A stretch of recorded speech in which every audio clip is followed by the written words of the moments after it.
شماره 3 پنجره پشتی.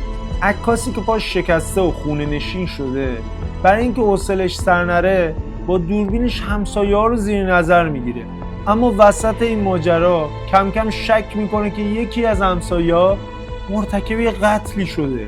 پنجره پشتی فقط تو یه لوکیشن فیلم برداری شده و داستانش به قدری جذابه که تا لحظه آخر نفستو تو سینه حبس میکنه.